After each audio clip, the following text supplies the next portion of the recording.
नमस्ते सभी दर्शकों का स्वागत है। आज हमारे यहाँ पे हमने विशेष अतिथि को आमंत्रित किया है, सोनी कपूर साहब, जिनका काफी सारा काम सोशल सर्विसेज में है। इन्होंने काफी सारे लोगों को कानूनी प्रक्रिया के बारे में जानकारी दी है, मदद की है। इनका खुद की एक संस्था भी है और काफी दिनों से हम प्रयत्न कर रहे थे कि उनको आपसे रूबरू कराए। कपूर साहब, आज आपने टाइम वक्त हमें दिया है, इसके लिए सभी दर्शकों की तरफ से हम आपके शुक्रगुजार हैं। नमस्ते। धन्यवाद अनिकेत। और मुझे बहुत अच्छा लगा आपके पास आकर।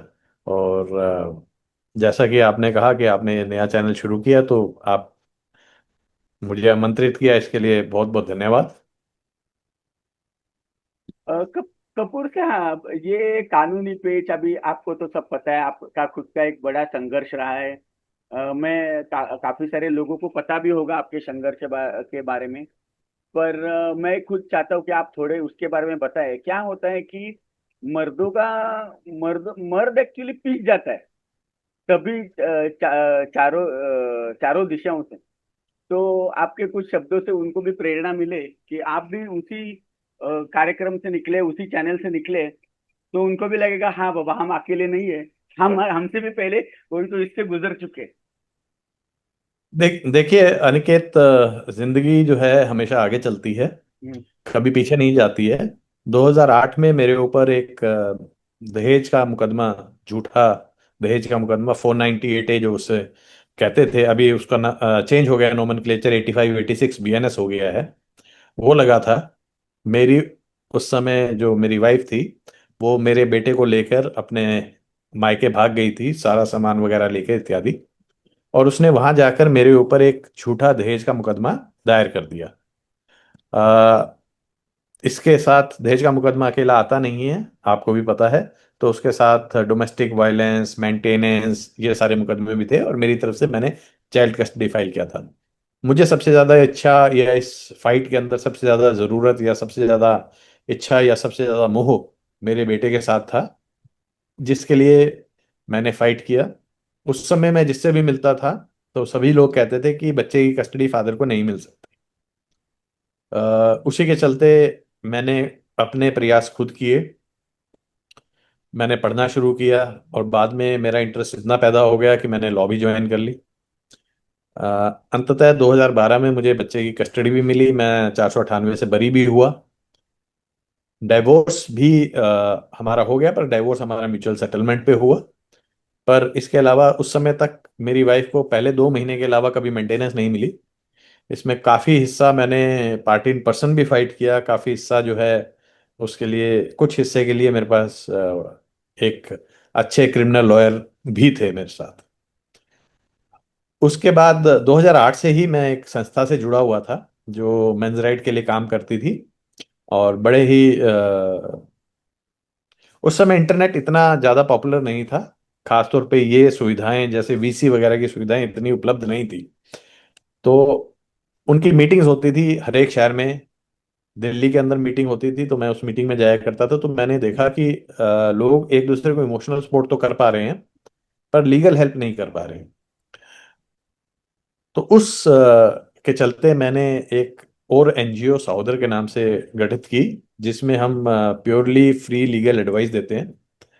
और ये वन टू वन ना होकर वन टू मैनी है।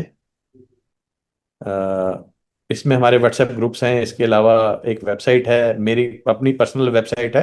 ऑफ कोर्स मैं कंसल्टेशन चार्ज भी करता हूँ, बट उस वेबसाइट पे जो भी चीज़ें उपलब्ध हैं वो सारी फ्री ऑफ कॉस्ट उपलब्ध हैं। आर्टिकल्स हैं, जजमेंट्स हैं, साइटेशंस हैं, किस जजमेंट को कैसे यूज़ किया जाए, उन सब की चीज़ें हैं। बहुत सारे फॉर्मेट्स अवेलेबल हैं। तो ये सब मैंने किया है। अभी थोड़े में आपने जो बात बोली, कस्टडी ऑफ द चाइल्ड, उसका थोड़ा आपका अनुभव बताइए, क्योंकि जैसे आपने बताया सभी बोलते हैं कि आपको बच्चे की कस्टडी नहीं मिली। तो आपने ऐसा देख क्या चक्र चलाया, आपने ऐसा क्या जादू किया कि आपको मिल गई? और काफी सारे मतलब आपकी जानकारी और दर्शकों को तो पता ही है, इतने पीड़ितों से मैं रोज मिलता हूँ कि ऑलमोस्ट सभी चार्जशीट में या सभी एफआईआर में सेम स्टोरी होती है, खाली नाम बदलते हैं, उम्र बदलती है। कभी कभी तो इसकी उम्र उसको लगाते हैं। तो it's it's like copy paste. Even judgement का भी मैंने देखा, जब विजिटेशन का जजमेंट आता है it is also copy paste. तो मैं कभी कभी मतलब क्यों कहता हूँ कि अरे, आपको जज की कुर्सी दी है, आप कानून में सबसे ऊपर हो, और आप केस टू केस भी कुछ आपके जजमेंट में, पॉइंट्स में कुछ भी सुधार बदल नहीं है, सुधार नहीं है, वही के वही। मतलब ये वाकई में ताज्जुब वाली बात है। तो इसके ऊपर आप जरा प्रकाश डालिए। चलिए, दो दो बातें अलग अलग हैं। पहली बात है कि चाइल्ड कस्टडी मुझे क्यों मिली और किसी और को क्यों नहीं मिलती है। तो ये तो सब जिसको कहूंगा, ऐसा कुछ नहीं है कि मुझे मिली है और वो को नहीं मिलती है, बहुतों को मिलती है। पर एक जो कहते हैं कि एक धारणा बन गई है कि फादर को चाइल्ड कस्टडी नहीं मिलती है, तो 90% 80% फादर्स जो हैं एक लंबे समय तक चाइल्ड कस्टडी फाइल ही नहीं करते हैं। अभी कल मैंने एक सोशल मीडिया पे एक स्क्रीनशॉट शेयर किया था। एक सज्जन हैं, उन्होंने मुझे संपर्क किया, उनसे मैंने पूछा, और वो उनको बच्चे की कस्टडी चाहिए थी। मैंने कहा जी, अब कितने समय से आपने फाइल नहीं किया? तो बोले जी कि मैंने पिछले 3 साल से अलग रह रहा हूँ, चाइल्ड कस्टडी फाइल नहीं किया है। क्यों? क्योंकि मुझे किसी एनजीओ ने बताया था कि फादर को चाइल्ड कस्टडी नहीं मिलती है। आपकी कहानी सुनी तो मैंने आपसे संपर्क किया। मैंने कहा जी, अब ये बहुत डिलेड है। आप 3 साल के बाद अगर जाएंगे तो कोर्ट भी कहेगा कि 3 साल कहाँ थे। अगर बच्चे की कस्टडी चाहिए तो सबसे पहला काम जो होना चाहिए, और मैंने भी यही किया था, मैं जेल से निकला था क्योंकि मैं 498 में जेल चला गया था। उसमें प्री लिटिगेशन अरेस्ट भी होती थी उस समय, क्योंकि एफआईआर दर्ज होने पे ही अरेस्ट हो जाता था। तो जो मैंने जेल से निकलने के बाद पहला काम किया था वो चाइल्ड कस्टडी फाइल करने का किया था। उस समय मेरा बच्चा मात्र 2.25 साल का था।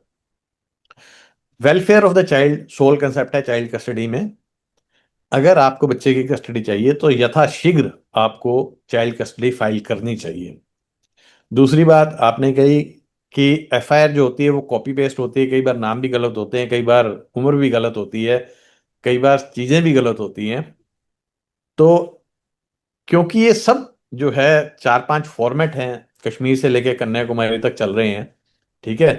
कोई भी एफआईआर उठा लीजिए, वो उन 5 फॉर्मेट्स में से लगभग एक होती है। और एफआईआर पढ़ते ही पता चल जाता है कि ये झूठ है। किसी भी एफआईआर का जो नॉर्मल वो है, वो ये है कि शादी के समय या शादी से पहले दहेज मांगा गया, ठीक है? फिर शादी के समय उन्होंने झगड़ा किया और दहेज के लिए, उसके बाद मारपीट हुई, उसके बाद लड़की के पिता या भाई जाकर कुछ और दहेज दे आए, उसके बाद एक पंचायत हुई जिसमें पंचायत या एक मीटिंग हुई जिसमें लड़के वालों ने माफी मांगी, उसके बाद फिर माफी मांगने के बाद लड़की जो दोबारा गई तो भी मारपीट की, और आखिर में 3 कपड़ों में उसे निकाल दिया गया। ये 99% एफ आई आर का, नहीं, 99% मतलब एफ आई आर ऐसा ऐसी। ही बात है। मतलब एक एक ये पॉइंट पे पूरे हिंदुस्तान का, एक पॉइंट पे पूरा हिंदुस्तान जुड़ा हुआ है, ये ठीक है। हम बोल सकते हैं। अब बिल्कुल इसमें मेरे ना बड़े महीन महीन से छोटे छोटे सवाल हैं। और मेरा ये मानना है कि लड़की में कोई कमी थी जो आपने दहेज दिया? ऐसी क्या कमी थी आपकी लड़की में कि आपने दहेज दिया, आपको दहेज देना पड़ा? क्या कमी थी?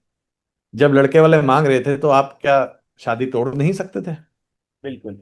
अच्छा, उसके बाद आपकी बेटी बहन पिट रही थी तो आप उसे घर नहीं ला पाए, आपने उसे पिटने दिया। हम्म।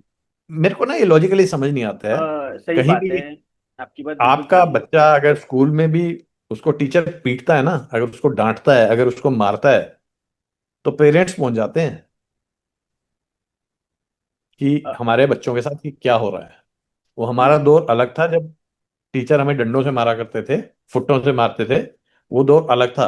आज की डेट में कोई बच्चे को हाथ लगा के दिखाए और आप अपनी बेटी को, जो दहेज लोभी हैं, उनके पास छोड़ देते हैं। लड़की पिटती रहती है फिर भी छोड़ देते हैं। बिल्कुल। तो ये मुझे अ, समझ में नहीं आता। ये मैंने उसके बाद एक कंप्लेनेंट था, तो मैंने उसको यही पूछा कि तुम, अगर तुम्हें पता था कि दहेज देना भी जुर्म है और लेना भी जुर्म है, तो तुमने दिया ही क्यों? तो उन्होंने मुझे ऐसा एक्सप्लेनेशन दिया उसका, कि हम चाहते थे कि हमारी बेटी की शादी जल्द से जल्द हो और कोई ज्यादा सवाल नहीं पूछे, इसके लिए हमने दिया कि ताकि ये पैसा लेके सामने वाला हमसे ज्यादा कोई बात ना करे और उसका ध्यान हमारी बेटी से हट के इसमें हम जो दे रहे तो हैं, इसका मतलब मतलब मतलब ये भी करप्शन ही हो गया ना एक किस्म से। नहीं नहीं नहीं, इसका मतलब बेटी आप पे बोझ थी, हम्म, आपने कहा कोई ये बोझ उठाए, और ये लो पैसे उसकी एवज में।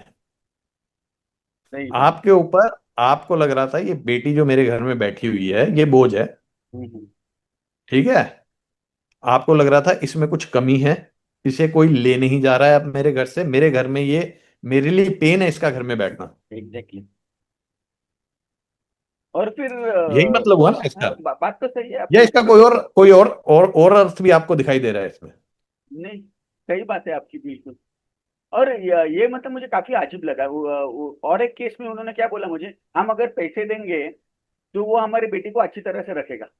मतलब आप एक किस्म से आपको श्योर नहीं है कि आप अगर पैसे दो नहीं दोगे तो नहीं रखेगा। तो फिर ऐसे आदमी से आप शादी तो कर रहे हो कि एक बिजनेस डील कर रहे हो?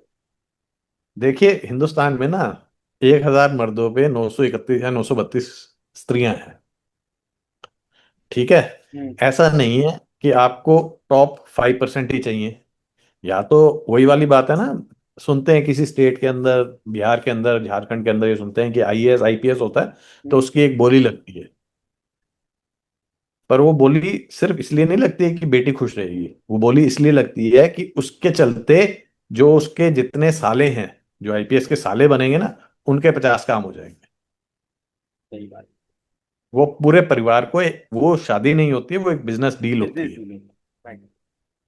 ठीक है। और ये सर्वविदित है, हम्म। इसमें कोई मुझे आपको नई चीज बताने की जरूरत नहीं है। जब वहाँ के कल्चर से बात करते हैं, वहाँ के लोगों से बात करते हैं, जब मैं कहता हूँ कि ये सब क्यों दिया जाता है, क्यों आपके कल्चर में ऐसा होता है, क्यों आईएएस आईपीएस की बोली लगती है, क्यों 5 करोड़ 10 करोड़ दिए जाते हैं, मैंने कहा इतने तो शायद वो आईपीएस आईएएस पूरी जिंदगी में शायद कमा भी ना पाए सैलरी से।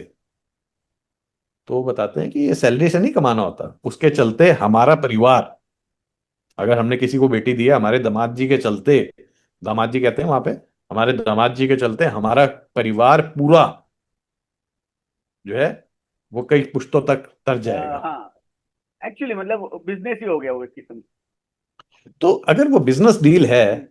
तो फिर उसमें शादी की सैंक्टिटी है ही एग्जैक्टली, नहीं। है ही नहीं, बिल्कुल सही। तो ये तो एक, अगर आपके मियाँ बीवी की नहीं बनती है उसके बाद, तो फिर वो ये है कि वो बिजनेस डील खराब हुई, आपने एक अपराध का सहारा लिया। एग्जैक्टली। और फिर मैं तो बोलता हूँ फैमिली कोर्ट जाओ ही मत, सीधा फिर सीपीसी में 420 वगैरह आप उसमें उसमें चले जाओ। एनसीएलटी ले जाओ। हाँ। कपूर नहीं तो साहब और क्या, जो मैं अगर बिजनेस डील है, बिजनेस खराब हुआ तो एनसीएलटी ले जाओ ना, नेशनल बिल्कुल। कंपनी लॉ ट्रिब्यूनल ले जाओ, जी हमारी कंपनी जो है बस्ट हो गई है, हमने ये कर्जा दिया था, अब ये बस्ट हो गया, बिल्कुल। ठीक है ना। कपूर साहब, जब कोई कस्टडी फाइल करता है तो उसमें चार मेन मुद्दे क्या होने चाहिए अगर कोई पिता फाइल करता है कस्टडी के लिए, कई कस्टडी के? चार चार नहीं, एक ही मुद्दा होता है, हम्म। वेलफेयर ऑफ चाइल्ड, हम्म।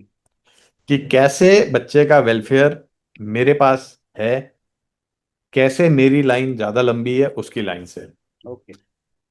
और एक बात मैं आपको बता देता हूं कि जिसमें कहते हैं ना कि बच्चे की कस्टडी नहीं मिलती है, तो सिर्फ ऐसा नहीं है कि फादर्स को ही नहीं मिलती है, जहां पे बच्चा फादर के पास होता है वहां मदर्स को भी नहीं मिलती है, क्योंकि कोर्ट मोस्टली स्टेटस को मेंटेन करने की कोशिश करता है जब बहुत ज्यादा दोनों के बीच में अंतर नहीं होता है। इसके अलावा कुछ मुद्दे हैं जिसमें अगर किसी को कन्विक्शन हो गई है तो हम्म। उसके साथ बच्चा नहीं रह सकता। तो हमें जो है केस टू केस देखना पड़ता है कि इसमें क्या मुद्दे हैं जिनको उठाया जा सकता है, और कैसे वेलफेयर ऑफ चाइल्ड सुनिश्चित किया जा सकता है आपके साथ, और इस केस को कैसे प्रेजेंट किया जा सकता है। और कपूर कोई साहब, मुद्दा नहीं है चाइल्ड का। इसमें और एक हम मुद्दा जोड़ सकते हैं क्या कि अगर कोई माँ अपने ही बेटे या बेटी को सामने रख के पॉक्सो अगर लगा रही है उसके पिता पे, तो क्या वो बेटी को उसके माँ के साथ रहना सेफ है? क्या वो संस्कार दे सकती है? अगर वो खुद देखिए फर्जी मामले कर रही है, बेटी भी आगे बढ़े, आगे जिंदगी में वो भी फिर फर्जी केसेस करते घूमेगी गाँव भर। देखिए ये बिल्कुल आपने बिल्कुल ठीक कहा। और इसमें एक और चीज मैं जोड़ना चाहता हूँ कि जिसके अंदर, जहाँ पे स्त्री जो है वो प्रोमिस्कुअस है, हम्म। जिसके इत्र संबंध है, हम्म। आपने जितने भी अभी पीछे अब तो कई साल हो गए मैं ऐसे मुद्दे कवर करता रहता हूँ। लस्टफुल जो कंटेक्ट जो रिलेशंस होते हैं, जो इत्र संबंध होते हैं, इसके चलते हुए बहुत सारे मर्डर्स होते हैं, जिसके अंदर बच्चों के मर्डर्स भी शामिल हैं। हम्म। ठीक है। ऐसी स्थिति में मुझे नहीं लगता है, मुझे समझ में नहीं आती है कि किन आधार पर जो बच्चे की कस्टडी है वो उस माता को दे दी जाती है जो प्रोमिस्कुअस होती है। और अगर पुरुष के इत्र संबंध है तो उसके बारे में भी मैं यही कहूंगा कि ऐसे पुरुष को भी बच्चों की कस्टडी नहीं मिलनी चाहिए। और जो आपने कहा कि पॉक्सो लगवा देते हैं परिवार पे, तो इस पे बड़ा अभी दिल्ली हाई कोर्ट की और सुप्रीम कोर्ट की बड़ी सख्त टिप्पणियां आई हैं कि आप मैट्रिमोनियल मैटर्स के अंदर पॉक्सो का उपयोग नहीं कर सकते हैं। ठीक है। और मैं ऐसा मानता हूं, वैसे तो मेरा ये मानना है कि झूठे केस करने वालों के साथ तो बच्चे को छोड़ना ही नहीं चाहिए, पर इतने संगीन आरोप लगाने वालों के साथ जो पॉक्सो रेप जो संगीन है, उसमें आप अपने बच्चे की छालेदारी कर रहे हैं। ठीक है, आप अपने बच्चे को बता रहे हैं, आप अपने बच्चे के दिमाग में ऐसा जहर भर रहे हैं कि वो कल को इस देश के अच्छे नागरिक नहीं हो सकते। कल को आप उनको ये बता रहे हैं कि येन केन प्राकेरेन, आपको जीतना है, आपको कब्जाना है। ठीक है। तो ये आप अगर उनको शिक्षा दे रहे हैं तो कोर्ट्स को बड़ा ही इसके अंदर सख्त रवैया अपनाना चाहिए। ऐसी माताओं को, ऐसे परिवारों को जो पॉक्सो लगवाते हैं, उनको सख्त से सख्त सजा देनी चाहिए। और बच्चे को उठाकर या तो दूसरे पेरेंट को दे देना चाहिए, या फिर इंडिया में भी ऐसी कोई एजेंसीज होनी चाहिए जहाँ पे बच्चों का देखभाल किया जा सके। एक एजेंसी के बारे में मैंने सुना था, CIL, एक कॉन्सेप्ट है, चाइल्ड इंडिपेंडेंट लॉयर। उसके बारे में मैंने मेरे मराठी जो चैनल है उसके ऊपर एक पॉडकास्ट में किया था कि काफी सारे लोगों के लिए ये नया भी था, खुद मेरे लिए भी वो नया था। कि जैसे मैरिज काउंसलिंग में काउंसलर के पास पहले जज भेजते हैं, वैसे चाइल्ड के लिए एक इंडिपेंडेंट लॉयर होता है कि जो चाइल्ड का बेनिफिट, चाइल्ड का साइकोलॉजिकल ओवरऑल काउंसलिंग वो करते हैं। और दूसरा कि जब भी विजिटेशन होता है तो नॉर्मली क्या होता है कि जब भी पिता मिलता है बच्चों से और वो मिल के निकलता है उसके तय के वक्त के बाद, उसके बाद उसकी पत्नी भागती है पुलिस स्टेशन, फिर NC, फिर नया FIR, फिर नए कुछ मामले। तो अगर अपने पास ये इंडिपेंडेंट लॉयर है तो वो हर विजिटेशन के टाइम वो बच्चों के साथ रहेगा, ताकि कोई भी उसके बाद पिता पे नए केसेस नहीं डाल सकते। ये एक नया। देखिए, हाँ, बोलिए। मैं आपको बताता हूँ इसके अंदर क्या होता है। ये जो चाइल्ड इंडिपेंडेंट लॉयर कंसेप्ट है ये इंडिया में नहीं है। इसके अंदर हाई कोर्ट या फैमिली कोर्ट किसी को अमिकस बनाता है, हम्म। या एक जिसको कहते हैं या तो अमिकस बनाता है या लोकल लोकल कमिश्नर नियुक्त करता है, हम्म। जिसको आप चाइल्ड इंडिपेंडेंट लॉयर कह रहे हैं। बट वो एक्चुअली चाइल्ड इंडिपेंडेंट लॉयर नहीं है, वो चाइल्ड को रिप्रेजेंट नहीं करता है, वो सिर्फ स्मूथली स्मूथली आपकी विजिटेशन हो जाए उन चीजों को बताता है। इंडिया के कोर्ट्स के अंदर चाइल्ड इंडिपेंडेंट लॉयर का कोई कंसेप्ट नहीं है। हम्म। कभी किसी हाई कोर्ट ने किसी को एमिकस बना दिया हो चाइल्ड के लिए, वो हो सकता है, बट वो एक उसने अपनी पावर को यूज करके बनाया है। But this concept is not legally valid. I can not go and ask in the court कि भैया मेरे को इस बच्चे के लिए चाइल्ड इंडिपेंडेंट लॉयर चाहिए। ज्यादा से ज्यादा मैं ये मांग सकता हूं कि विजिटेशन के समय मुझे एक लोकल कमिश्नर चाहिए जो किसी किसी भी एडवोकेट को बना सकती है। ओके। तो इससे मतलब ये भी, अगर ऐसे भी करते हैं तो उसके बाद में जो फर्जी FIR और फर्जी NC वो तो एटलीस्ट रुकेगी। नहीं, देखिए अनिकेत, इसमें ना मेरा एक अलग विचार है। हम्म। आप अगर अपने बच्चे से मिलने पर ही हम्म। एक तीसरे पार्टी पे डिपेंडेंट है तो आपका इंडिपेंडेंट रिलेशन तो कभी भी बच्चे से नहीं बनेगा। आपका। कोई भी हम्म। कोई भी कमिश्नर 24 घंटे आपके साथ नहीं हो सकता। हम्म। इसके बाद जब हम शेयर्ड पेरेंटिंग की तरफ जाना चाहते हैं, हम्म। जब हम चाहते हैं कि बच्चा 3 दिन एक के पास, 4 दिन एक के पास रहे हफ्ते में, तो उसमें इंडिपेंडेंट लॉयर या लोकल कमिश्नर आपके साथ तो आएगा नहीं। बिल्कुल। तो 2 घंटे के लिए हो सकता है ना, जब आपकी विजिटेशन के अंदर कोई दिक्कतें आ रही हैं। Practically it is not possible, okay. Aniket. हाँ, समझ गया मैं। ठीक है, अगर हम शेयर्ड हाँ। पेरेंटिंग की तरफ जाना चाहते हैं तो वहां पे कोर्ट की अपनी या कानून के अंदर अपना एक स्टैंड होना चाहिए पोक्सो को लेके, सेक्सुअल ऑफेंसेस को लेके, जिसके बारे में गहन जांच होनी चाहिए, जिसके लिए साइकोलॉजिस्ट, काउंसलर्स होने चाहिए। अगर ऐसी कोई घटना होती भी है, ऐसा नहीं है कि नहीं होती है, बट जिस दर पर रिपोर्ट होती है उस दर पे तो नहीं होती है। और एक आपसे मुझे पूछना था, आपने साइक्रेटिस्ट ट्रीटमेंट जो भी स्पेशली जेल में जाते हैं और बाहर आते हैं उनके लिए रेकमेंड किया था कि वो साइक्रेटिस्ट को से वगैरह सलाह ले, क्या हम उसको जजेस ही रेकमेंड कर सकते हैं? जजेस किसको, किसी बॉडी को अ, ये बोल सकते हैं? क्योंकि देखिए आज अभी ऑन एन एवरेज एक साइक्रेटिस्ट की जो कॉस्ट है पर विजिट, वो प्राइवेट में 2,000 के आसपास है। ऑलरेडी जो लोअर इनकम वाला आदमी है वो तो वैसे भी दबा कुचला है, उसके बाद जेल में जाने के बाद जो उसकी तकलीफ है वो तो और बढ़ जाती है, बाद में और 2,000 रुपये देना उसकी कंसल्टेशन के लिए, वो उसके लिए वैसे भी मुश्किल हो जाता है, और फिर दवाइयों का खर्च। तो क्या कोर्स कोई इसमें कर सकते हैं, या आपकी एनजीओ से की तरफ से आपको इस पे विचार कर रहे हैं? देखिए, अगेन ये सब पे अपना इंडिविजुअलिस्टिक है इसके बारे में। अगर हम सब चीज़ें इस पे डिपेंडेंट है कि कोर्ट कर सकता है नहीं कर सकता, अफोर्डेबिलिटी के ऊपर बात आती है, तो मैं उसके बारे में कोई विचार नहीं रख सकता, क्योंकि इस देश में जहां 3,000 रुपये के पीछे, 3,000 रुपये 2,500 रुपये मंथली पेमेंट पर ही सरकारों का बदलाव हो जाता है, वहां पर अगर काउंसलिंग के नाम पे 2,000 2,500 रुपये पर विजिट कोर्ट ग्रांट करने लग जाए, तो I don't think that is feasible, वो प्रैक्टिकल नहीं है, ये इम्प्रैक्टिकल सोल्यूशन है। बट मेरा ये मानना है कि अगर आपके अंदर, किसी भी इंसान के अंदर नींद नहीं आ रही है कोर्ट के चलते हुए, एंजाइटी बहुत ज्यादा है, वो अपना काम नहीं कर पा रहा है, वो एक ही चीज के बारे में, उसके दिमाग में 24 घंटे एक ही चीज घूमती रहती है, तो उसे चाहिए कि वो एक साइकोलॉजिकल असेसमेंट कराए अपना। उसे साइकोलॉजिस्ट के पास जाना है, उसे साइकेट्रिस्ट के पास जाना है, उसे काउंसलर के पास जाना है, ये मैं तय नहीं कर सकता। और बहुत से लोग जो हैं इन तीन चीजों के अंदर, psychologist, psycho analyst, psychotherapist, psycho, और इन तीन चीजें ना, ये अलग अलग लोग हैं। बिल्कुल। काउंसलिंग, इन सब के बीच में फर्क भी नहीं जानते। ठीक है ना? तो हम्म। वो, it is, each individual has to find his own way. और उनके परिवारों को चाहिए कि अगर आपका बच्चा रातों को जाग रहा है, और खास तौर पे इस तरह के विवादों के चलते, तो rather than losing that person, और मैंने देखा है बहुत से बच्चे सुसाइड करते हैं मैट्रिमोनियल मैटर्स के चलते हुए, और बहुत दुख होता है। सही बात है। मैं कम से कम 3 4 ऐसे लोगों को जानता हूं जो मैं जिनको जानता था और उन्होंने सुसाइड कर लिया, विच इज लाइक, आपको लगता है कि it is your failure. Very correct. एक दो केस के अंदर तो मैं जानता हूं जहां पे मैंने परिवार को रिकमेंड किया था that this gentleman does not need any advocate और a lawyer, he needs a psychiatrist. Exactly. और और मुझे बहुत दुख हुआ कि उन केसेस के अंदर भी परिवारों ने भी उस पर ध्यान नहीं दिया, and these people committed suicide.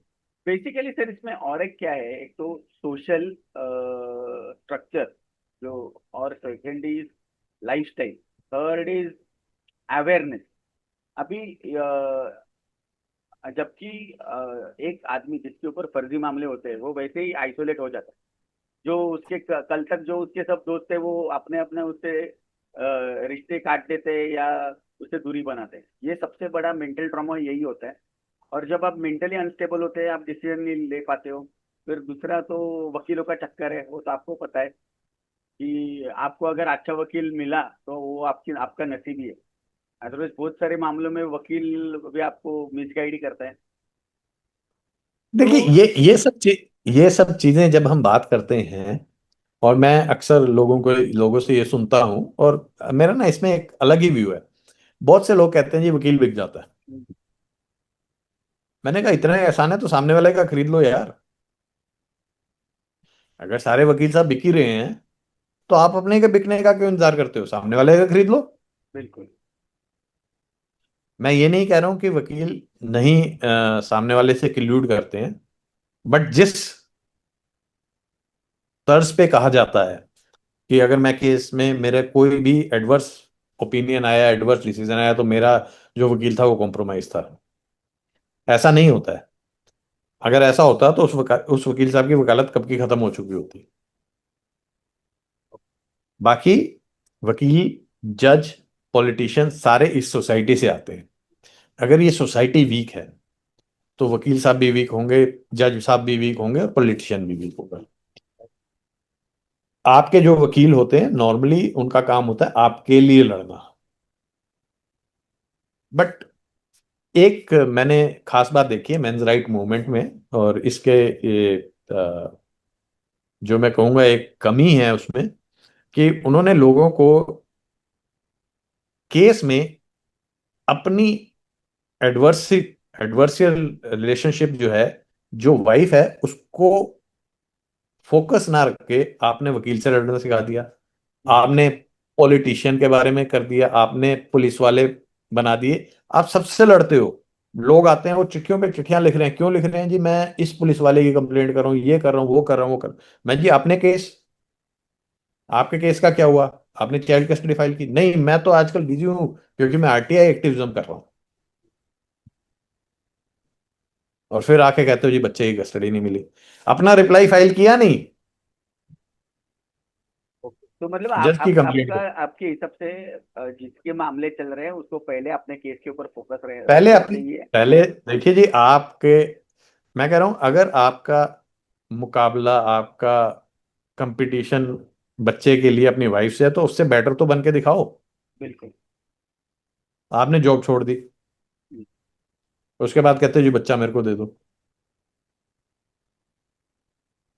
Okay, समझ गया। तो मतलब काबिलियत कहाँ रह गई आप में? इंसान ऐसे कुछ डिसीजन लेता है या ऐसे कदम उठाता है जो उसके विरोध में ही ज्यादा चलते हैं, बिल्कुल, ना कि देखिए उसके अगर आप, उसके बाजू से। बिल्कुल ठीक बात है। आगे बढ़ते हुए कभी कभी तो मुझे लगता है कि जिन महिलाओं ने फर्जी मामले करके पतियों को भेजा है अंदर, उनको तो ऐसा लगता होगा कि पत्नी से तो बेहतर जेल के लोग हैं। वो तो एटलीस्ट उनको एडजस्ट तो करके लेते हैं, कुछ कुछ से नहीं, दोस्तों ऐसा की कुछ उनकी। नहीं। जेल जेल जेल में भी इंसान रहते हैं, और जेल पर फिर भी मैं ये नहीं कहूंगा कि जेल कोई बहुत अच्छी जगह है रहने के लिए। हम्म, मैं 5 दिन रहा हूँ, मेरा एक्सपीरियंस बहुत बुरा नहीं रहा है। पर हम्म। ये नहीं है कि मैं वहां दोबारा बार बार जाना चाहता हूँ। कतई नहीं जाना चाहता। सही बात। ठीक है। पर ठीक है। That is something which I I know that I can survive. मतलब कि कल कोई मेरे को कहे जी कि जेल जाना पड़ेगा, मैं कहा, चलो दोनों चलते हैं, मैं तो सर्वाइव कर लूंगा, तुम्हारा पता नहीं। हम्म। दूसरा एक मैंने डर नहीं है, भय नहीं है। हम्म, बट कोई ऐसा नहीं है कि वो एक टूरिस्ट स्पॉट है, जाना चाहता हूँ मैं। बिल्कुल। मैंने एक बहुत सारे मर्दों में देखा कि हम तो मर्द और संघर्ष इसको साथ लेके चलते हैं, पर वही मर्द जब फैमिली मैटर में संघर्ष आता है तो बैकआउट करता है, या जिसके ऊपर फर्जी मामले हैं ऐसे। मेरे ख्याल से एक या दो मेरे नजर में आए जिन्होंने वापस काउंटर केस किए हैं, बाकी तो सब लोग बोलते हैं चलो छूट गए वही अच्छा। तो ये मानसिकता कहाँ से पनप रही है लोगों में?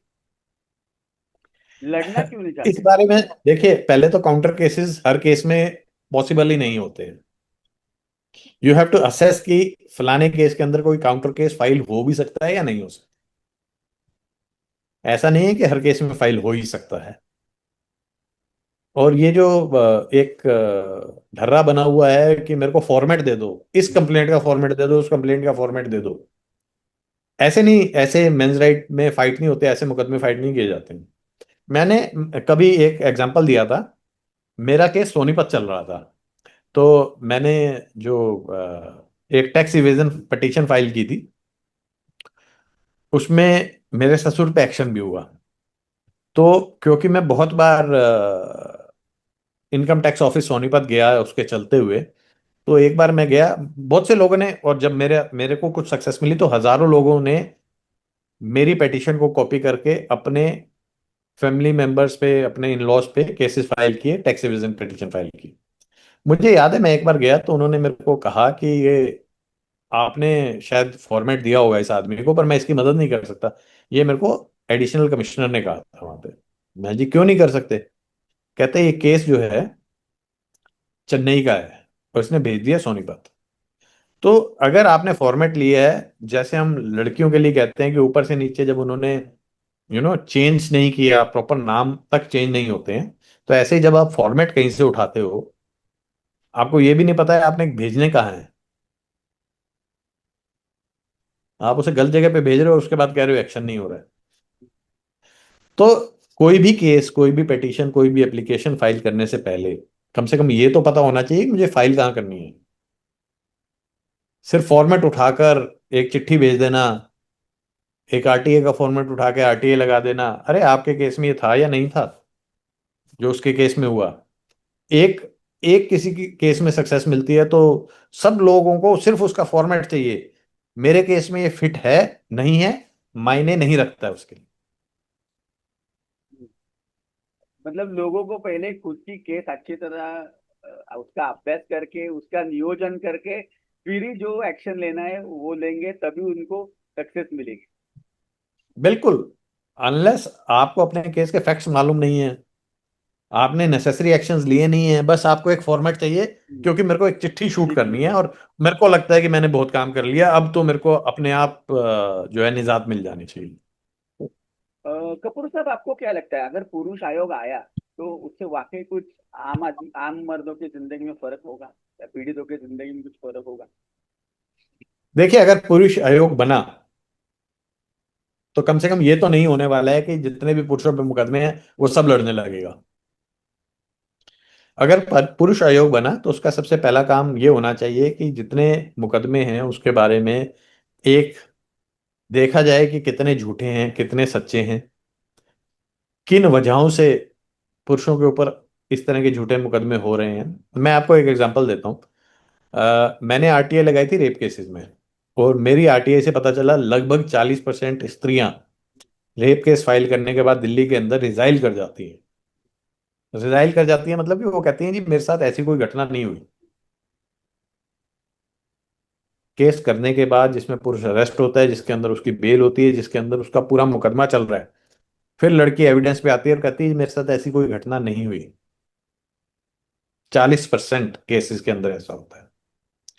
अगर पुरुष आयोग बनेगा तो वो जांच करेगा कि इस तरह के मुकदमे क्यों फाइल हो रहे हैं, रादर देन वो जाएगा मिस्टर एक्स का, मिस्टर वाई का मुकदमा फाइट करने लगे। जहां पर पुरुषों के साथ अत्याचार हो रहे हैं, जहां पर और बड़े गिने चुने से इंसिडेंट होते हैं ना ऐसे भी, जहां बिल्कुल। पे पुरुष ने आत्महत्या कर ली, तो जैसे महिला आयोग वहां पे जाकर एनसीडब्ल्यू वहां पे टीम भेजता है, डीसीडब्ल्यू वहां पे टीम भेजता है, स्टेट वुमेन कमीशन वहां पे टीम भेजता है जब एक स्त्री आत्महत्या करती है, तो ऐसे ही एक टीम वहां जाएगी और उसकी जांच पड़ताल होगी और उसके लिए लीगल एक्शंस जो हैं वो लिए जाएंगे। मैं जब अक्सर लोग पुरुष आयोग की बात करते हैं तो उन्हें ऐसा लगता है कि एक आयोग आएगा, वो सबके मुकदमे फ्री में लड़ेगा। ऐसा नहीं होने वाला। क्या पुरुष आयोग की आवश्यकता है? बिल्कुल बहुत आवश्यकता है।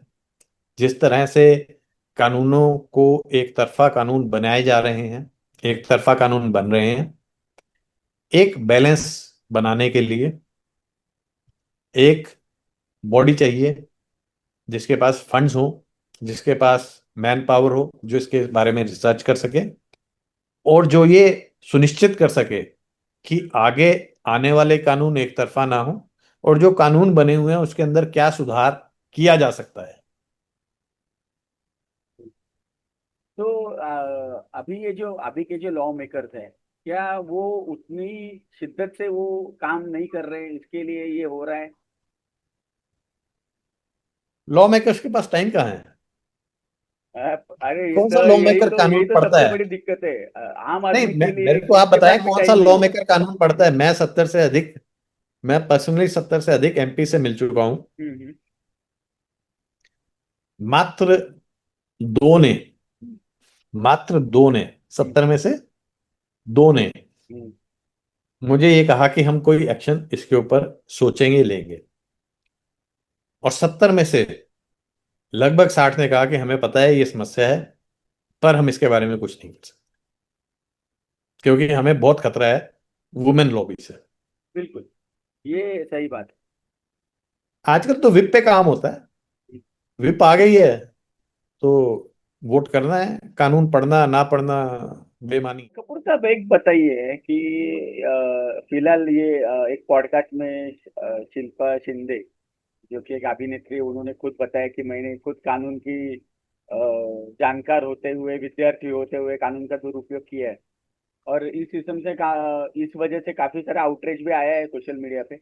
और बहुत सारे लोग बोल रहे हैं उनको भी अरेस्ट करो। अभी खुद मैं इंसान इस नाते से तो मुझे भी लगता है कि उन्होंने किया है वो गलत किया है, और तो उसके लिए उनको सजा मिलनी चाहिए।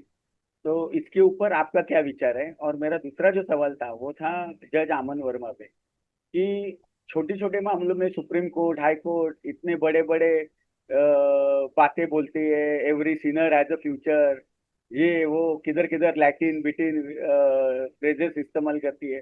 पर जब आपका ही जुडिशियल ऑफिसर उत्पीड़न के वजह से आत्महत्या कर रहा है, तो आप सुमोटो क्यों नहीं ले रहे हो?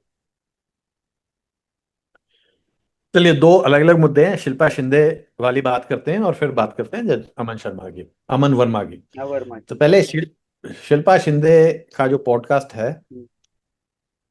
जो आउटरेज आप कह रहे हैं, उस आउटरेज से भी खतरनाक बात यह है कि शिल्पा शिंदे ने सारी दुनिया की औरतों को यह बता दिया है कि अगर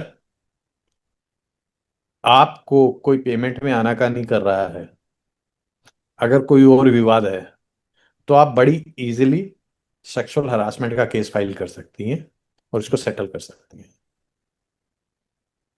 अगर वो कानून की विद्यार्थी रही हैं तो उन्हें पता है कि उनके खिलाफ तो कोई एक्शन होने वाला है नहीं। और मुझे नहीं पता, मैं नहीं जानता वो कितनी सक्सेसफुल एक्ट्रेस हैं, सक्सेसफुल एक्ट्रेस नहीं है, उनके करियर पे इसका क्या इम्पैक्ट होगा। बट किसी ना किसी दिन शिल्पा शिंदे पर कोई मूवी जरूर बन सकती है कि ऐसा किया जा सकता है।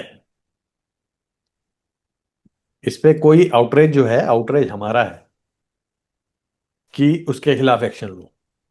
उसके खिलाफ ना तो सुओ मोटो कोई एक्शन हुआ है, ना कोई और लेना चाह रहा है, क्योंकि उसने केस सेटल कर लिया। पर ये सब करने के बाद वो बता इसलिए रही है क्योंकि यही फेमिनिस्ट नैरेटिव है कि बताओ, गाओ, आपको क्या मिला। जब कोई सेटलमेंट होता है ना, 100 करोड़ का, 50 करोड़ का, 10 करोड़ का, तो अखबारों में न्यूज बनती है। उसको देखा देखी हजारों लड़कियां मुकदमे दायर करती हैं। जब रेप केस में सिर्फ 100 रुपये फाइन होता है, जब रेप केस में सिर्फ 500 रुपये फाइन होता है, जब रेप केस में, झूठा रेप केस करने पर कोई सजा नहीं होती है, तो ये नैरेटिव सेट होता है। इससे बाकी जो स्त्रियां जो कानून का दुरुपयोग करना चाहती हैं, उनको बल मिलता है। तो मेरा ये मानना है और इसके बारे में मैं बड़ा क्लियर हूं। ये उसने इसलिए नहीं बताया कि मतलब ये बातों वो, बातों में बात नहीं निकली है, उन्होंने ये पूरा बिल्कुल ये सोच समझ नैरेटिव है, के। ये बिल्कुल बातों बातों में बात निकली हुई नहीं है।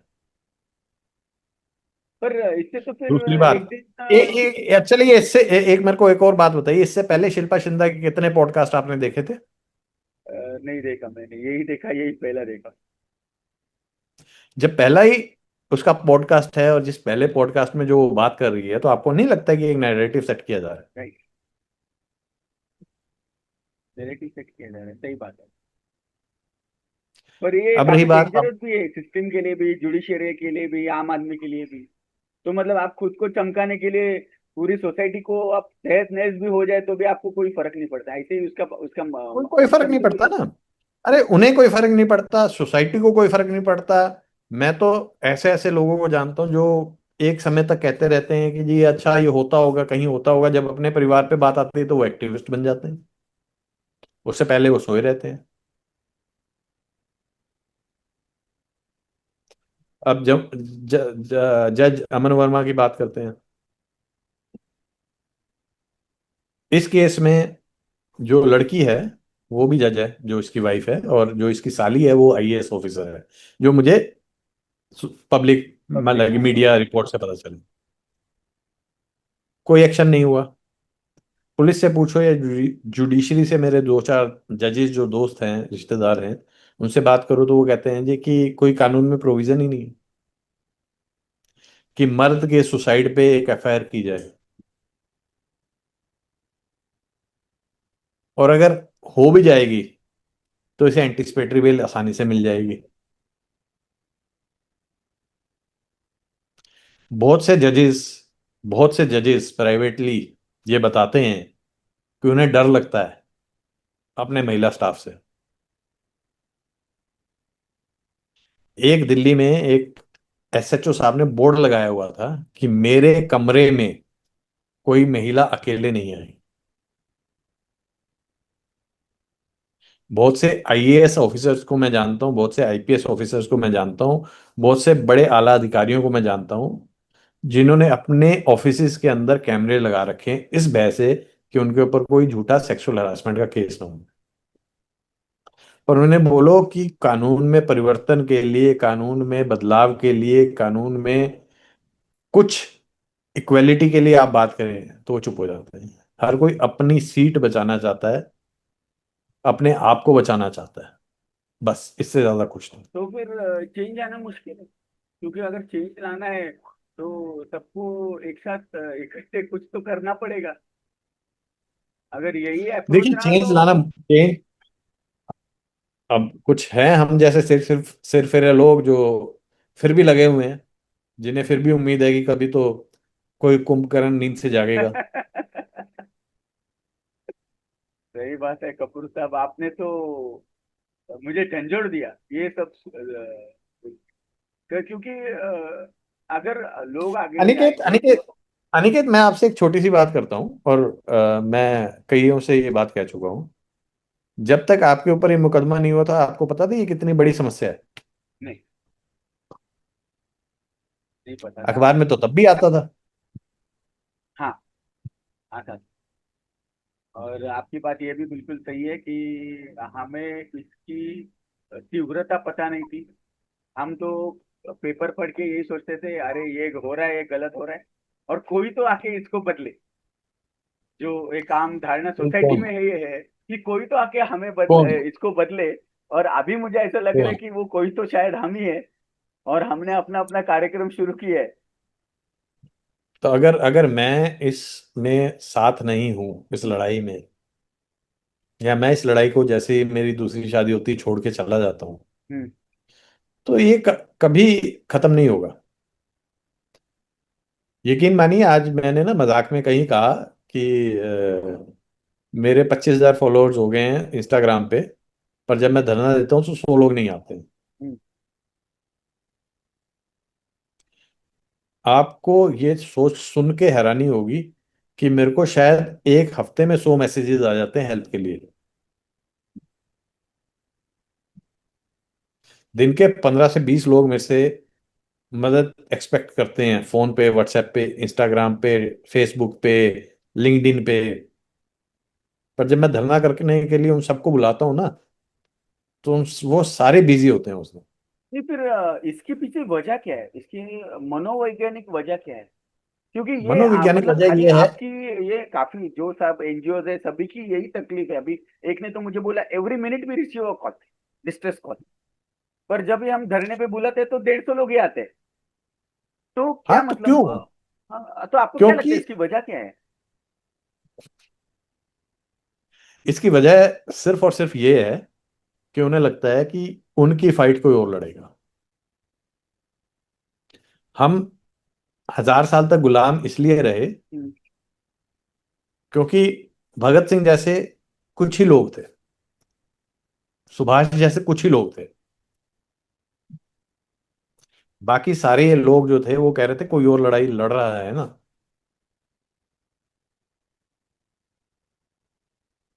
आप सोचिए कि कुछ अंग्रेजों ने इतने बड़े हिंदुस्तान पे कैसे राज किया।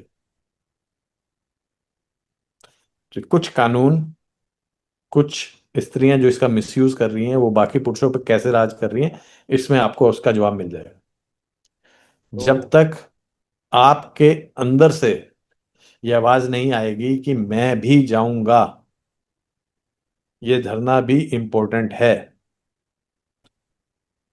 किसी और का हाथ पकड़ना भी जरूरी है, तब तक बदलाव नहीं आएगा।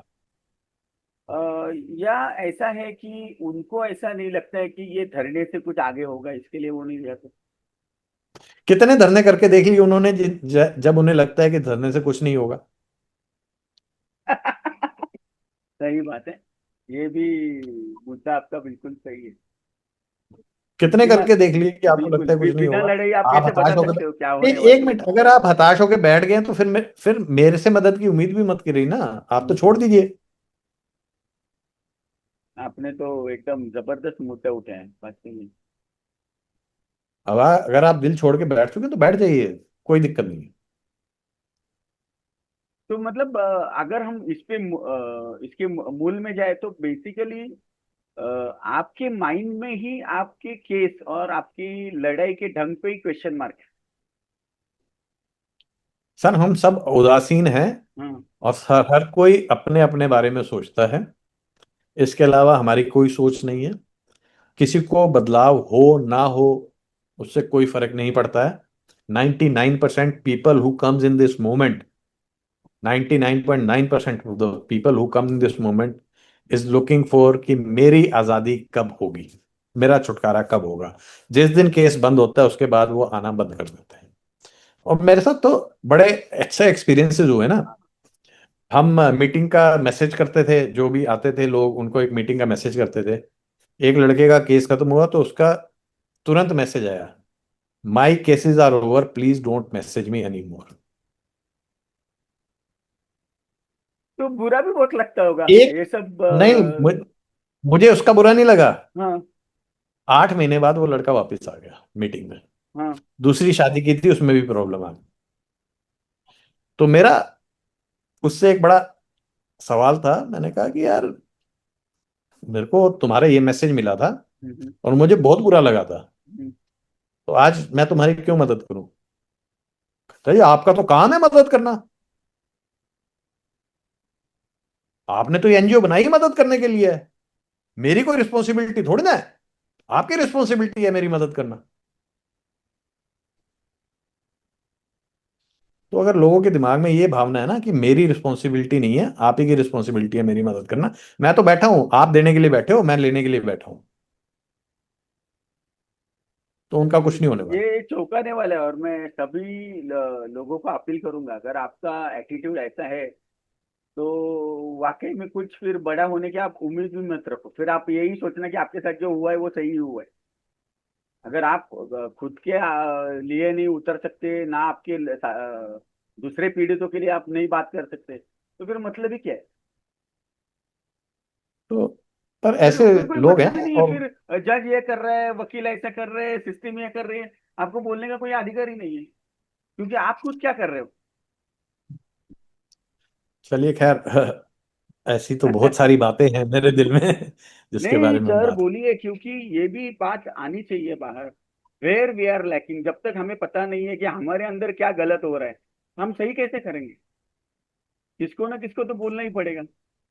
और आपका चलिए इतना तजुर्बा है, आपका अनुभव है। आप बताइए शायद ये गलती दूसरे कोई ना करे जो अभी कर रहे हैं या कर चुके हैं। वो आइंदा देखिए आगे मैं गलती ना करें। सुधार तो देखिए सबसे हम बड़ी तो बात है जिंदगी में। देखिए हम तो बैठे ही हैं यहाँ पे, ठीक है। और मैं तो, मेरे लिए तो ये एक मुद्दा जो है वो लाइफ लॉन्ग मुद्दा है। ठीक है, मैं तो इस पे बात कर ही रहा हूँ, पिछले 17-18 साल से कर रहा हूँ, आगे भी करता रहूंगा, जब तक क्षमता है करता रहूंगा। और ऐसा नहीं है मुझे कोई हजार लाख लोग नहीं चाहिए, मुझे दो चार ही ऐसे लोग चाहिए जो अगर मेरे साथ जुड़ेंगे तो बहुत कुछ हम कर सकते हैं। और ये मेंस राइट मूवमेंट भी अगर आपने पूरे हिंदुस्तान का देखा हो तो 10-12 लोगों से ज्यादा इसमें है नहीं एक्टिव, एक्टिव लोग। बाकी सब तो भीड़ है। सोशल तो मीडिया पे भी देखें तो आपको कितने हाँ लोग दिखते हैं जो मेंस राइट मूवमेंट की बात करते हैं। मैं थोड़े टेक्निकल मुद्दे पे आता हूँ। आपने कहा है आपके एक पॉडकास्ट में कि सेक्शन 9 आप लगाना एक कॉमन प्रैक्टिस है और वो केस के मामले में पॉजिटिव नहीं है। तो उसके ऊपर थोड़ा प्रकाश डालिए। और महाराष्ट्र में थोड़ा अलग है। महाराष्ट्र में वकीलों का पहले ये होता है आप सेक्शन 9 डालिए और अगर आपकी बीवी उसको मना करती है तो वो आपके लिए एक एडवांटेज बनता है आपके केस। तो आपका थोड़ा इस पे क्या विचार है वो बताइए। देखिए सेक्शन 9 जो है हिंदू मैरिज एक्ट का, हम्म वो रेस्टिट्यूशन ऑफ कंजुगल राइट्स है। हम्म वो ये कहता है कि मेरा जो साथी है हम्म और ये दोनों पक्ष डाल सकते हैं, मेरा बीवी या मेरी बीवी या मेरा मियाँ जो है मुझे छोड़ के चला गया है, और इसे बोले कि मेरे साथ आके रहे। ठीक है। अब मैं इसे बेकार केस मानता हूँ, और वैसे जो स्टैच्यूट से ये हम्म। धारा कुछ समय के लिए हट गई थी। हम्म। आंध्र प्रदेश हाई कोर्ट ने इसे अल्ट्रा वायर्स डिक्लेयर कर दिया था और कहा था हम्म। कि ये जो सेक्शन है हम्म। ये होना नहीं चाहिए, ये बाध्य करता है दूसरे पक्ष को आपके साथ रहने के लिए। Supreme Court is also seized with the matter, जिसमें इसकी कॉन्स्टिट्यूशनल वैलिडिटी पे सवाल उठाया गया है। अब होता गया है कि हमें कहा जाता है कि ये केस डाल दो, तो उसके बाद लड़की केस नहीं कर पाएगी, लड़की डाइवोर्स नहीं ले पाएगी, आपको मेंटेनेंस नहीं देनी पड़ेगी। ये सब बातें झूठ है, ऐसा कुछ नहीं होता है। सेक्शन 9 के अंदर ही मेंटेनेंस का प्रोविजन है। Under section 24 of Hindu marriage act, section 9 में भी लड़की मेंटेनेंस ले सकती है।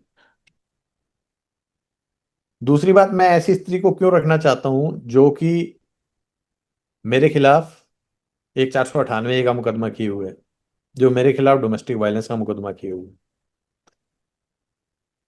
हमें मुझे नहीं पता कि ये क्यों कहते हैं, महाराष्ट्र में नहीं पूरे हिंदुस्तान में ही वकीलों का ये होता है, पहले सेक्शन 9 डाल दो, हम्म।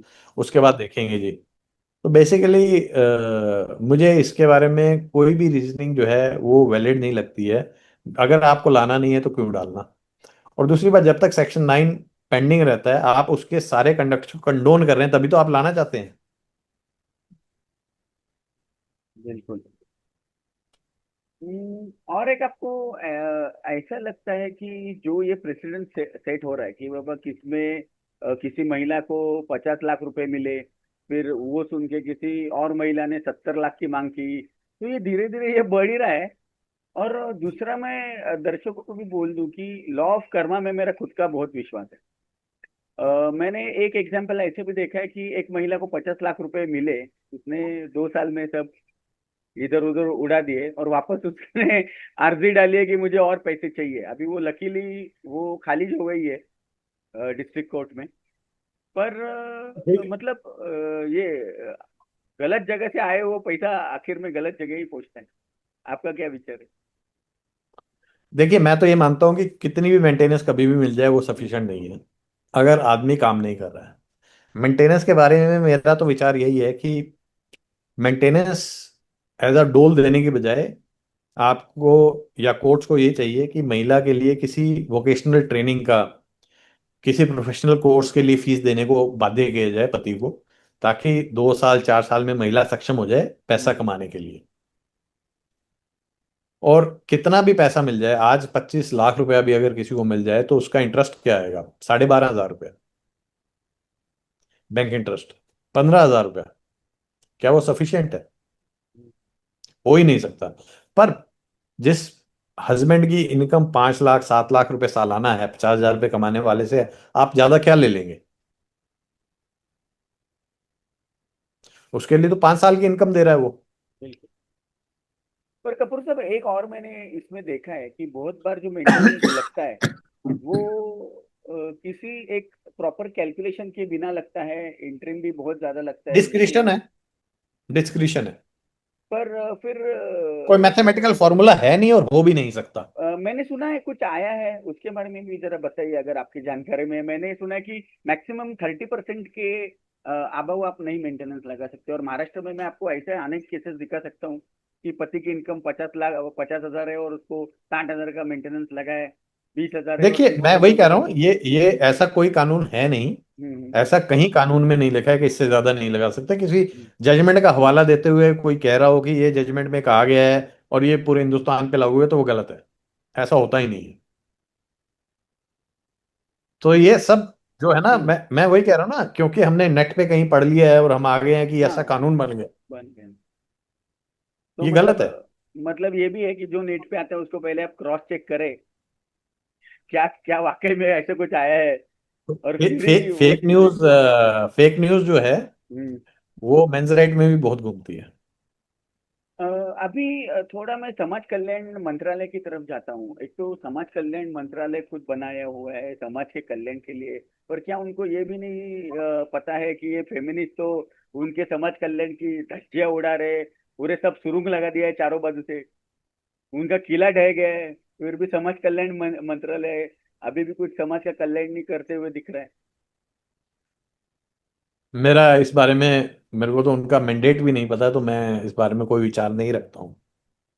और थोड़ा मैं ध्यान एक लाता हूँ कि एक बीच में दैनिक भास्कर के एक संपादक ने स्टिंग ऑपरेशन किया था फर्जी मामले में। ये तो अभी एक रेड कार्ड ही बन गया है, आपको किसको अटकाना है, किस उम्र की लड़की से अटकाना है, कैसे करना है। तो ये सब चीजों के ऊपर मेरे हिसाब से तो कुछ संज्ञान तो लेना चाहिए सुप्रीम कोर्ट, हाई कोर्ट और ये मंत्रालय जो जिसका बजट करोड़ों में जाता है। तो और समाज अरे कल्याण में छोड़, तो पुरुष भी आते हैं।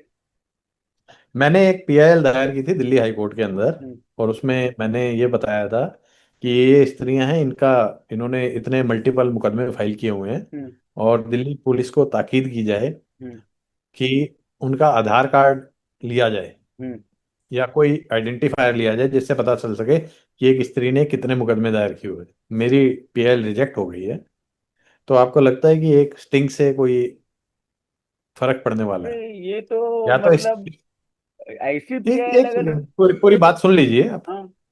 अगर ऐसा कोई स्टिंग हुआ भी है तो किसी एक्टिविस्ट को उसको लेके हाई कोर्ट में पीआईएल लगानी चाहिए, उसको पहले अर्जी देनी चाहिए कि जी इस लड़कियों के खिलाफ और इन गैंग्स के खिलाफ कोई कार्रवाई की जाए। अपने आप से तो कोई नहीं जागने वाला। अगर पुरुष आयोग होता तो शायद इसमें कोई कार्रवाई हो पाती। और ये जो वो सो पीएल, मोटो कॉग्निजेंस ले सकता था। ये जो आपकी पीएल रिजेक्ट हुई उसकी वजह क्या दी उन्होंने? उन्होंने कहा जी कानून में कोई प्रावधान ही नहीं है, हम डायरेक्ट ही नहीं कर सकते। अरे तो एटलीस्ट लॉ मिनिस्टर को खैर, मैं बोलते। मैं अभी I am trying to take it to Supreme Court. ये हेलो, ऑल द बेस्ट। सभी थैंक यू। दर्शकों की तरफ से भी आप पूरी जोर लगाइए, क्योंकि आप जैसे लोग ही है जो समाज में कुछ बदलाव लाते हैं। और सरकार से भी मैं दरखास्त करूंगा अपने चैनल के हिसाब माध्यम से कि वो भी इसके ऊपर ध्यान दे, संज्ञान ले और कुछ अच्छा अच्छा निकलने के लिए प्रयत्न करें। सर एक्चुअली अतुल सुभाष जी का जब देहांत हुआ, उन्होंने आत्महत्या की, तो हमें लगा था शायद वो ही लास्ट हो। पर ये तो रुकने का नाम ही नहीं ले रही है ना, इसके ऊपर कुछ आगे भी कुछ बढ़ रहा है। तो अभी करे तो करे क्या? अगर सुप्रीम कोर्ट बोल रहा है नंबर्स लाओ, क्या एक इंसान की जिंदगी इंपॉर्टेंट नहीं है? नंबर्स क्यों चाहिए? खैर, लंबी लड़ाई है, और हर एक मुद्दे पे ये नहीं कहा जा सकता कि इस मुद्दे पे ये नहीं हुआ वो नहीं हुआ। हमने 10 मुद्दे तय कर डिस्कस कर लिया। अमन वर्मा पे कुछ नहीं हुआ, अतुल सुभाष पे कुछ नहीं हुआ, तो ये तो हम बार बार इस पे भी बात करके कोई फायदा नहीं है। अगर अमन शर्मा पे कुछ नहीं हुआ तो अतुल सुभाष पे भी कुछ नहीं हुआ। ये तो एक ही चीज के बारे में हम दोबारा बात कर रहे हैं। देखिए, सिर्फ एक नंबर एक आदमी की आत्महत्या करने 72% सुसाइड जो है वो मैन के द्वारा होते हैं। ये जानते बूझते हुए भी अगर कानून में परिवर्तन नहीं हो रहा है, तो उसकी वजह यह है कि पुरुष ही नहीं चाह रहे हैं कि उनके लिए कोई कानून बने। अगर उनमें आप एका नहीं है। अगर आपको चांस मिले तो आप क्या बदलाव करोगे सिस्टम में? देखिए, मैं तो जितने भी बेनेवोलेंट प्रोविजन ऑफ लॉ हैं, जितने भी बेनेवोलेंट प्रोविजन है, जो चाहे वो SC ST एक्ट हो, चाहे वो पोक्सो हो, चाहे वो रेप हो, चाहे वो 498 हो, जिसमें या मेंटेनेंस हो, जिसमें मुकदमा दायर करना बहुत आसान है, प्रकरण शुरू करना बहुत आसान है, उसके अंदर एक मिसयूज प्रोविजन होना चाहिए कि बिल्कुल। अगर ये प्रोविजन मिसयूज किया गया है तो आपके ऊपर ये सजा हो सकती है। जब तक ऐसा नहीं होगा तब तक कानून का दुरुपयोग करना बहुत सहज है, और सहज ही बना रहेगा। या फिर पुलिस को भी ऐसा बोले कि पहले आप तफ्तीश करो और अगर आपके पास कुछ सबूत मिला तो ही तो आप पुलिस तो अरेस्ट। तफ्तीश करती ही है, पुलिस का तो काम है तफ्तीश करना। तो तफ्तीश करने के बाद क्या लेके आती है पुलिस? कहती है जी लड़की ने कहा है, इसलिए हमें तो हाँ। कॉग्निजेबल ऑफेंस है। लड़की ने कहा है, हमारे को तो इसमें चार्जशीट फाइल करना मैंडेटरी है।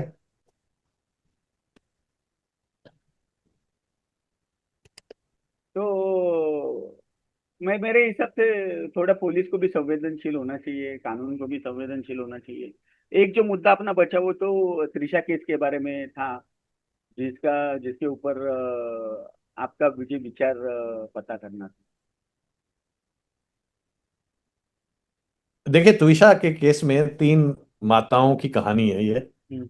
जो सुसाइड हुआ वो तो जो कानूनी प्रक्रिया होगी वो तो होगी। हम्म। मेरा ये मानना है त्विषा के केस में तीन माताओं की कहानी है ये। एक माता तो खुद त्विषा थी, जिसके गर्भ में बच्चा था, उसने हम्म। टर्मिनेट कराया। उसके बारे में लोगों का कहना है जी उसकी इच्छा है, वो बच्चा रखना चाहती है, नहीं रखना चाहती। दूसरी त्विषा की अपनी माता जी हैं। जब त्विषा कहती रही कि मुझे ले जाओ मुझे ले जाओ, वो उसे लेने नहीं गई। तीसरे की हैं त्विषा त्विषा की सास, जिनके बेटे के ऊपर उसके सुसाइड के बाद कुछ समस्याएं आई और उन्होंने सबको फोन खड़काए।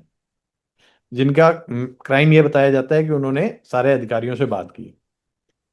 तो इसमें मेरा ये मानना है कि ऐसी माता जो अपने बच्चे पे समस्या आने पर सबके लिए, सबके पास उसके लिए जाए, वही असली माता है।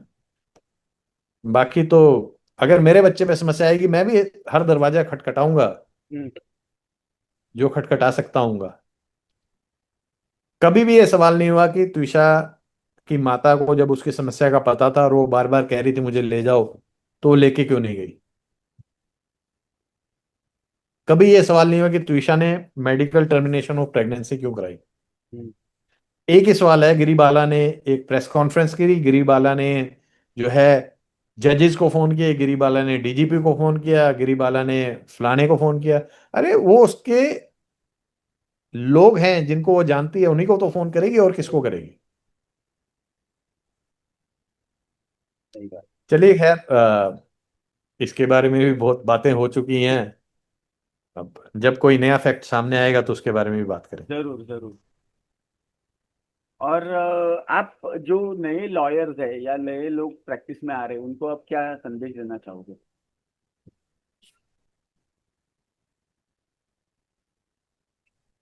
बड़ा मुश्किल है कुछ कहना। ईच वन फॉर, क्योंकि बहुत कम लॉयर्स हैं जो जेंडर में स्पेशलाइज करते हैं। The field is wide open दोनों पक्षों के लिए। और ये कानून तो दुरुपयोग और प्रयोग उपयोग सब बढ़ने ही वाला है। और दूसरा आपको मुझे एक पूछना था कि एक केस आप जल्दी से जल्दी निपटाने का प्रावधान रखें या उसको खींचने का जो खींचने चालू का तो कोई फायदा नहीं है जी। फायदा नहीं। कोई कोई किसी भी तरह का फायदा नहीं है। जो कल खत्म हो सकता है उसको आज खत्म करे, जो आज खत्म हो सकता है उसे अभी खत्म कीजिए। पर इसमें फिर दूसरा क्या होता है कि आप फाइनेंशियल सेटलमेंट करते हो और फिर अगर एक को जल्दी पैसे तो उतने मिल गए तो। फाइनेंशियल सेटलमेंट से भी ज्यादा बहुत जरूरी ये है हम्म। कि अगर आप केस को जल्दी से जल्दी चलाएं तो फाइनेंशियल सेटलमेंट भी आपका जो है आपके फेवरेबल टर्म्स पे होगा। ओके। काफी सारे क्योंकि अगर हाँ। मेंटेनेंस लगी हुई है ना, तो एक मीटर तो हाँ। चल ही रहा है पहले। हाँ वो तो है। आपको डिले करके क्या फायदा होने वाला है। फाइन। क्योंकि काफी सारे वकीलों का ये भी है कि अगर केस लंबा खींचता है तो वो धीरे धीरे आपके फेवर में आता है और सामने वाले का जो क्लेम है आपके ऊपर जो भी कुछ झूठे बातें उसने लिखी है पिटीशन में वो अपने आप एक ढीली तो पड़ती है। एक तो सारे केस एक तरीके से चलते हैं, ये तो मेरा मानना है ही नहीं। हम्म। आपके केस में क्या होगा ये आपके केस के मेरिट्स पे डिपेंडेंट है, आपकी बीवी की स्थिति पे डिपेंडेंट है। हजारों हम्म। केस ऐसे हैं जिसमें सामने वाले को कोई जल्दी नहीं है, वही डिले करना चाहता है और आप भी डिले करना चाहते हो। हम्म। इंटरिम मेंटेनेंस लगी, लड़की एविडेंस पे नहीं आती, आप भी कहते हो अच्छा है, जब तक एविडेंस पे ना आए। अरे भैया, इंटरिम तो आपकी लगी है, मीटर तो आपका लगी है। चल रहा है। चलो। तो इस बारे में ना मेरा तो ये मानना है कि आपको अपना केस सुपर फास्ट तरीके से चलाना चाहिए। सामने वाला क्या करता है क्या नहीं करता है इसके बारे में नहीं सोचना चाहिए। आप फंसे हो, आप अपने आप को निकालो। ठीक है। और जरूरी नहीं है फाइनेंशियल सेटलमेंट करके ही निकलते हैं। हम्म। मेरे केसेस 4 साल में सारे खत्म हो गए थे, हम्म। लड़के खत्म हो गए थे। तो 4 साल भी तो काफी मुश्किलों का दौर होगा आपके लिए। चाहे मुश्किल था या आसान था, अगर इसी को मैं 10 साल खींच लेता तो मुश्किलों का दौर और हाँ, बढ़ता दौर ना, तो सही बात। या कम होता। ठीक है कपूर साहब, हम कार्यक्रम के आखिर में चलते चलते एक आप पीड़ितों को क्या राय देना चाहेंगे, या जो नए मामले आ रहे हैं उनके फाइट बारे इट में आउट। कुछ? Fight it out. डरना, सुसाइड करना कोई समाधान नहीं। लड़ना ही समाधान है। और लड़िए, भरपूर लड़िए। चलो, इसी बहाने आपसे काफी अच्छी बातें हमें जानने को मिली, आपका तजुर्बा का बहुत सारे लोगों को भी फायदा होगा। पीड़ितों से भी मैं भी यही कहूंगा जो कपूर साहब ने कहा है, आप लड़ो, झुको मत। आपने इतने सारे चीजों को अपने ऊपर झेला है, इसको भी एक चीज समझ के झेल लो। दूसरा, अगर आप आत्महत्या करते हो तो सबसे उसका दुष्परिणाम आपके घर के ऊपर, माता पिता के ऊपर, भाई बहनों के ऊपर बिल्कुल होता है। बिल्कुल। आज माँ बाप ने आपको इतनी मेहनत से इतना बड़ा किया है, आपको लायक बनाया है। आप देश के लिए भी बहुत कुछ कर सकते हो, और मेरे हिसाब से देश को भी सोचना चाहिए कि अगर ऐसे लोग जा रहे हैं तो फिर देश आगे कौन चलाएगा। तीसरा आगे मुद्दा और एक है कि अगर बच्चों को आप खींच रहे हो इसमें, तो और उनकी मेंटल हेल्थ के साथ खिलवाड़ कर रहे हो, तो वो भी देश के लिए आगे जाके घातक ही है, क्योंकि यही बच्चे आगे जाके कल का भविष्य है। कपूर साहब, आपने हमें टाइम दिया, इसके लिए बहुत बहुत धन्यवाद। शुक्रिया। धन्यवाद। नमस्ते। धन्यवाद। हमारे चैनल ओके। को हमारे चैनल को लाइक कीजिए, सब्सक्राइब कीजिए, आपके सुझाव दीजिए। कपूर साहब का नंबर हम डिस्क्रिप्शन में डालेंगे, अपने दोस्तों को जरूर। शेयर कीजिए। कोई दिक्कत वाली बात है तो हमें चैनल पे ईमेल कीजिए, या आप कपूर साहब से भी बात कर सकते हो इसके ऊपर। कपूर साहब ji, thank you. Thank you very much. Thank you.